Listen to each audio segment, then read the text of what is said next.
तो हेलो दोस्तों, कैसे होप करते हैं आप सब ठीक होंगे।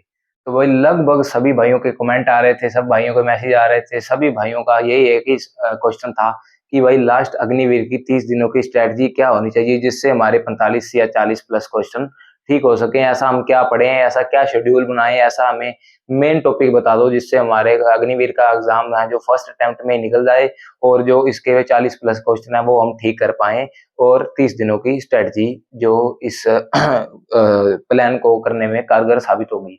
तो भाई सबसे पहले जो भी चैनल पे नया है, चैनल को कर देना सब्सक्राइब, वीडियो कर देना लाइक और वीडियो कर देना शेयर ताकि किसी और भाई की भी हेल्प हो सके और मेरे को भी मोटिवेशन मिल सके। तो भाई चलिए वीडियो शुरू करते हैं। तो सबसे पहले भाई आपके जो मैं सबसे पहले first of all very important syllabus बताऊंगा। सबसे पहले बताऊंगा भाई मैथ का। मैथ में सबसे पहले भाई सिर्फ ये मेन इंपॉर्टेंट है भाई, ये पढ़ लोगे तो आपके 40 प्लस क्वेश्चंस आराम से ठीक हो जाएंगे। कोई दिक्कत वाली बात नहीं है, चाहे आपका पहला प्रयास ही है, फर्स्ट अटेम्प्ट ही है, फिर भी कोई बात नहीं है। सबसे पहले मैथ में पढ़ लेना परसेंटेज। परसेंटेज चैप्टर को आराम से बेसिक कवर कर लेना, कोई ज्यादा डीप में जाने की जरूरत नहीं है, बेसिक आएगा, बेसिक कवर कर लेना, हो जाएगा। दूसरा दूसरा है भाई रेशो प्रोपोर्शन। रेशो प्रोपोर्शन का चैप्टर कर लेना और आ गया भाई तीसरा profit and loss. Profit and loss में भी एक क्वेश्चन पक्का आता है भाई, ये आप कर लेना, ठीक है भाई। तो आ गया भाई एवरेज। एवरेज चौथा जो चैप्टर है वो मैथ का है, एवरेज। और उसके बाद है time and work. Time and work ये भाई ये लगभग ना जो मैं क्वेश्चन बता रहा हूँ इन क्वेश्चन क्या सॉरी ये चैप्टर बता रहा हूँ, इन सभी के आप भाई बेसिक कवर कर लेना। बेसिक कवर करने से आपके इन चैप्टर में से जो भी क्वेश्चन आएगा वो आराम से निकल जाएगा, कोई दिक्कत वाली बात नहीं है।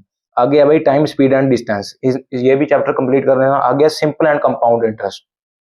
सिंपल एंड कंपाउंड इंटरेस्ट में भाई आप मेनली कंपाउंड इंटरेस्ट है जो वो चैप्टर आराम से कर लेना। वो इसको थोड़ा मेन मतलब कि थोड़ा रेयर मान के कर लेना कंपाउंड इंटरेस्ट को। तो सिंपल इंटरेस्ट को इतना ज्यादा डीप या थोड़ा बेसिक ज्यादा कवर करने की जरूरत नहीं है, क्योंकि कंपाउंड इंटरेस्ट करोगे तो कोई दिक्कत वाली बात नहीं होगी। आ गया भाई एट्थ इमेंसुरेशन। बस ये 8 चैप्टर है, एक बार दोबारा रिपीट कर देता हूँ। Percentage, ratio and proportion, profit and loss, average, time and work, time speed and distance, simple and compound interest और मेंसुरेशन, ये चैप्टर कर लेना। अब पढ़ना कैसे है ये भी मैं आपको बताऊंगा, पर सबसे पहले सिलेबस बता दूं। पढ़ना मतलब कि ज्यादा डीप नहीं जाना है, ठीक है भाई, ज्यादा डीप जाने की जरूरत नहीं है, सिर्फ बेसिक करना है। और भाई इसके शॉर्ट क्वेश्चन भी आने हैं, मतलब कि शॉर्ट सिंपल जो बेसिक क्वेश्चन है वो ही आपको करने हैं जो बुक में दिए होते हैं, लगभग एमसीक्यूज, ठीक है भाई। आ गया भाई रीजनिंग का। रीजनिंग का क्या है भाई, नंबर सीरीज और अल्फाबेट सीरीज। फर्स्ट टॉपिक है नंबर सीरीज और अल्फाबेट सीरीज, ये सबसे पहले आपको पहले ही करना है। और आ गया कोडिंग डिकोडिंग, पहले सीरीज पढ़ना, कोडिंग डिकोडिंग आराम से हो जाएगा। आ गया ब्लड रिलेशन, बेसिक कर लेना बस ब्लड रिलेशन का, इतना ज्यादा डीपली क्वेश्चन पूछता नहीं है, आपको क्या पता पूछे भी ना, बस आप बेसिक जरूर कर लेना, क्योंकि कई बार पूछ भी लेता है। जरूरी नहीं है कि पूछे या ना पूछे, ये इसका पता नहीं है, पर इसका बेसिक जरूर कर लेना ब्लड रिलेशन का, इसमें ज्यादा डीप नहीं पूछा जाता है। आ गया भाई डायरेक्शन, इसमें से क्वेश्चन पक्का आएगा, ये पक्का कर लेना। डायरेक्शन में क्वेश्चन पक्का, एक क्वेश्चन तो एक या दो क्वेश्चन तो पक्का ही आते हैं भाई, डायरेक्शन वाला चैप्टर कर लेना। उसके बाद है भाई analogy. Analogy odd one and out, यही है भाई मेन जो आपके 6 चैप्टर है, नंबर सीरीज और अल्फाबेट सीरीज। कोडिंग डिकोडिंग पहले सीरीज पढ़ लेना बस, फिर नंबर सीरीज पहले सीरीज वाले चैप्टर कर लेना, उसके बाद कोडिंग डिकोडिंग आराम से निकल जाएगी। Blood relation, direction, analogy, odd one and out, ठीक है भाई, यही है मेन चैप्टर। आ गया भाई जीके। जीके में क्या है भाई, जीके आर्मी जीके कवर कर लेना। आर्मी जीके क्या है भाई, आर्मी दिवस कब होता है, या इस देश के साथ कौन सा युद्धाभ्यास होता है, ऐसे मतलब कि जो मेन इंपॉर्टेंट बेसिक क्वेश्चन बनते हैं जो मेनली जीके नॉलेज के, जनरल नॉलेज के, तो वो आप कर लेना, आर्मी जीके कवर कर लेना। मतलब कि आर्मी के जो भी मेन चीजें हैं, इंपॉर्टेंट चीजें जिनको याद रखा जाता है, कोई दिवस आ गया या कोई युद्धाभ्यास आ गया या कोई युद्ध इस दिन जीता था, वो वाली चीजें आप कवर कर लेना। तो उसके बाद अभी static GK, sorry static GK नहीं, state and capitals. State and capitals इनमें से एक क्वेश्चन पक्का आता है, ये आराम से अपना जो कवर कर लेना। इनकी भाई लगभग आप प्रैक्टिस करते रहना, एक महीने में एक बार तो प्रैक्टिस कर ही लिया करो भाई, स्टेट एंड कैपिटल जीके की। इनमें से भाई शॉर्ट क्वेश्चन लगा लिया करो इनके, ठीक है भाई। उसके बाद है तीसरा भाई करंट अफेयर्स। करंट अफेयर्स का लगभग अगर आप कर सकते हो तो 6 महीने, पिछले 6 महीने के करना। अगर आपके पास टाइम कम है, आपने सिलेबस इतना ज्यादा कवर नहीं किया, तो 4 महीने, लास्ट 4 महीनों का कवर कर लोगे तो बात बन जाएगी, ठीक है भाई। तो आपको बता दिया है, अगर कवर कर सकते हो तो पिछले 6 महीने, अगर नहीं कर सकते तो पिछले 4 महीनों का कवर कर लेना, करंट अफेयर्स में काम चल जाएगा। तो उसके बाद है भाई इंपॉर्टेंट डेज। इंपॉर्टेंट डेज आपको पता ही है भाई, युवा दिवस या इंडिया, दूसरा इंडिया कॉप्स डे, या आगे अदर डेज आते हैं जो भी है जितने भी आपके तो सारे ये डेज कवर कर लेना। इनमें से भी एक क्वेश्चन पक्का फंसता है। और आगे है मेनली भाई, इसमें से क्वेश्चन लिख के ले लो, फंसेगा स्पोर्ट्स जीके। स्पोर्ट्स जीके में क्या हो सकता है भाई, जैसे कि किसी को कोर्ट पूछ लिया अभी, बैडमिंटन के कोर्ट को क्या कहते हैं, मतलब कोर्ट का है कहते ही तो कोर्ट ही है। तो आगे भाई जैसे कि इस ग्राउंड को क्या कहते हैं, वॉलीबॉल के ग्राउंड को क्या कहते हैं, तो वॉलीबॉल में कितने खिलाड़ी होते हैं, इनमें से मतलब कि बेसिक क्वेश्चन पूछेगा स्पोर्ट्स जीके में, ठीक है भाई। तो आ गया भाई अवार्ड्स। अवार्ड्स में क्या है कि मेजर ध्यानचंद अवार्ड कौन से क्षेत्र में दिया जाता है और ये किसको दिया जाता है, ये सारे आप अवार्ड्स कर लेना, ठीक है भाई। और आ गया सातवां स्टैटिक जीके। स्टैटिक जीके लगभग तो ये स्टैटिक जीके ऊपर वाली बताई दी मैंने। आगे जैसे हिस्ट्री, जियोग्राफी, जियोग्राफी में भूगोल में पढ़ लेना, नदियां वगैरह, मिट्टी पढ़ लेना, मिट्टी वाले मतलब लाल मिट्टी, काली मिट्टी, ये सारा चैप्टर आप कवर कर लेना, हिस्ट्री, जियोग्राफी एक्सेट्रा। आ गया भाई साइंस। साइंस में क्या है भाई, मोशन, मोशन चैप्टर कवर कर लेना, एक फोर्स बल, ये वाला इसके मतलब कि मेन जो मात्रक वगैरह है ये सारे क्लियर कर लेना। इलेक्ट्रिसिटी इसके भाई ऐसा ही सी कवर कर लेना, ऐसे ही मात्रक, ये सारे इसके जो मेन फॉर्मूला न्यूमेरिकल्स आदि सारा कवर कर लेना। आ गया भाई acid, base and salt, human body, for example जैसे भाई डाइजेस्टिव सिस्टम, रेस्पिरेटरी सिस्टम, और आगे इसके भाई हार्ट एक्सेट्रा, ये सारे आप कवर कर लेना आराम से, ठीक है भाई। ये इनमें से एक क्वेश्चन पक्का फंसता है। और आगे भाई डिसीज, मतलब कि कौन से मच्छर काटने को कौन सा मतलब कि बीमारी होती है, कुत्ते को काटने से कौन सी, जैसे रेबीज होता है, वो अलग अलग जैसे जितने भी हैं आपके, वो सारा सिस्टम अपना जो डिसीज या बीमारियां कवर कर लेना कि किसको काटने से कौन सा रोग होता है।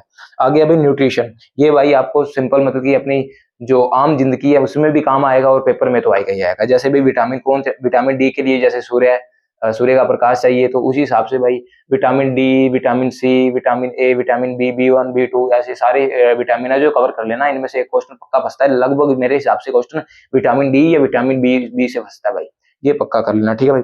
यही है मेन सिलेबस। अगर आपने ये सिलेबस कवर कर लिया तो 40 प्लस क्वेश्चन ठीक हो जाएंगे। अगर आगे मैं आपको बताता हूँ कि इसको पढ़ना कैसे है। मैथ का तो भाई सिंपल फॉर्मूला है, सबसे पहले उसका बेसिक कवर करो, क्लास लगाओ, बेसिक कवर करो, बेसिक कवर हो गया, उसके बाद भाई उसकी प्रैक्टिस करो, जितनी ज्यादा प्रैक्टिस होगी उतना ज्यादा मैथ्स में आपका स्कोर बनेगा और उतनी जल्दी आप लोग क्वेश्चन बनते चले जाएंगे, ठीक है भाई। मैथ का यही मेन फॉर्मूला है भाई, और कुछ नहीं है। प्रैक्टिस करो, अपने क्वेश्चन लगाओ, कोई दिक्कत वाली बात नहीं है, आराम से हो जाएगा, बेसिक आएगा, कोई दिक्कत नहीं है, ठीक है। आगे भाई रीजनिंग। रीजनिंग का बिल्कुल नॉर्मल आता है, सिंपल आता है, अगर आप प्रेजेंट ऑफ माइंड अपना रखोगे मौके पे भी तो उससे भी क्वेश्चन बन जाएंगे, ठीक है भाई। तो इसमें भी ज्यादा घबराने की दिक्कत नहीं है। मेन भाई जीके साइंस, जीके साइंस में क्या है, थोड़ी सी मेहनत कर लोगे तो जीके में बहुत अच्छा स्कोर हो जाएगा। बस ये आपको जो टॉपिक बता दिए हैं इनको कवर कर लेना। जीके को कैसे पढ़ना है, शॉर्ट्स नोट्स और अपने एमसीक्यूज लगाते रहना, किताबों में भी अगर अपने हैंड रिटन नोट्स बनाना, अपने हैंड रिटन नोट्स बनाए हैं तो वो सबसे अच्छे हैं। अभी आपके पास टाइम कम है तो भाई शॉर्ट लाइनर, वन लाइनर ये क्वेश्चन पढ़ते रहना, ठीक है भाई। अब गया साइंस। साइंस में क्या है भाई, साइंस में जितना ज्यादा प्रैक्टिकल, मतलब प्रैक्टिकल कैसे कि एक अच्छी क्लास लगाओ, उसके बाद उसके नोट्स बनाओ, उसको प्रॉपर रिवीजन करो, उसकी जड़ तक जाओ। जड़ तक कैसे, ज्यादा डीप भी नहीं जाना, जड़ तक मतलब कि जितना तक आपने पढ़ा है ना उसकी जड़ तक जाओ। चाहे आपने जो बेसिक किया बेसिक की जड़ तक चले जाओ, सही है, हो जाएगा, कोई दिक्कत वाली बात नहीं। अगर अब आगे बात करते हैं शेड्यूल की। शेड्यूल में भाई सुबह 4 बजे उठो और आपसे अपना, ठीक है भाई, अगर 4 बजे उठ सकते हो तो, नहीं तो 5 बजे उठ जाओ, ज्यादा ज्यादा 5 से लेट क्या होगा यार, एक आर्मी एस्पिरेंट हो, आगे भी आपको पता ही है कि कैसी लाइफ होने वाली है आर्मी में जाने के बाद। आर्मी एस्पिरेंट को तो भाई लगभग 4 बजे उठ जाना चाहिए, ठीक है भाई। तो 4 बजे उठो, 4 बजे उठो के बाद अगर आपका फिजिकल कमजोर है लगभग, तो अभी फिजिकल पर ध्यान देने की जरूरत नहीं है, जिनका फिजिकल अभी स्ट्रॉन्ग है भाई, ठीक है। जिनको नहीं है वो थोड़ा बहुत ध्यान दे सकते हैं, पर अभी मेन फोकस है जो वो पेपर पे करो, क्योंकि भाई पेपर होगा तो फिर फिजिकल दे पाओगे। तो सबसे पहले भी पेपर 4 बजे उठो, 4 बजे उठने के बाद अपने भाई 4 से 6 बजे तक अपना जो भी अपने फिजिकल करना है तो एक घंटा पढ़ लो, 1 घंटा फिजिकल कर लो, ठीक है भाई। उसके बाद 6 से 8 भाई अपने 6 से 9 चलो मान लो, 6 से 8 या 9 तक अपने जो घर का काम काज है और अपना जो खाना पीना है, नहाना धोना, सब ए टू जेड अपना स्टडी मटेरियल रेडी कर लो या कुछ और काम है जो कर सको, ठीक है भाई। 9 बजे लाइब्रेरी चले जाओ, 9 से भाई 1 बजे तक आराम से अपना पढ़ो, जिसमें से 10-15 मिनट का बीच में से ब्रेक भी ले लेना। 1 बजे तक पढ़ोगे तो कोई दिक्कत वाली बात नहीं, आराम से स्टडी होगी। उसके बाद भाई घर आ जाओ, घर आके 2 से 3 बजे तक, 3 बजे तक अपना जो खाना वाना खाओ और 3:30 या 4 बजे तक लाइब्रेरी चले जाओ, फिर शाम को 7 बजे तक पढ़ो। बढ़िया, एक बढ़िया माहौल होता है भाई शाम को पढ़ने का भी। शाम को पढ़ो आराम से, अपना जो भी आपको सब्जेक्ट कवर करना है अच्छे तरीके से उसके नोट्स वगैरह से पढ़ो आराम से, कोई दिक्कत वाली बात नहीं है, हो जाएगा, बस लगे रहना। अभी मैं आपको बताता हूँ कि जीके सुबह पढ़ो या मैथ सुबह पढ़ो, हाँ ये है जो चीज आपको कम याद होती है, याद करने वाली चीज सुबह पढ़नी चाहिए, क्योंकि सुबह जो है ना, एक तो ऑक्सीजन सबसे ज्यादा होती है और दूसरा माइंड पूरा फ्रेश होता है। इन चीजों से भाई जो भी आप पढ़ोगे वो पढ़ा हुआ जल्दी याद होता है, माइंड में जो स्टोरेज है वो जल्दी मेमोरी में फिट होता है। तो यही है लगभग इसका रामबाण, और कोई इसका रामबाण नहीं है। इंपॉर्टेंट सिलेबस आपको बता दिया है और आपको इंपॉर्टेंट जो स्ट्रेटजी वो भी बता दी है। तो भाई जुड़े रहना अगली वीडियो में, तब तक के लिए जय हिंद, जय भारत। आगे के प्रोसेस के लिए जुड़े रहना। Thank you.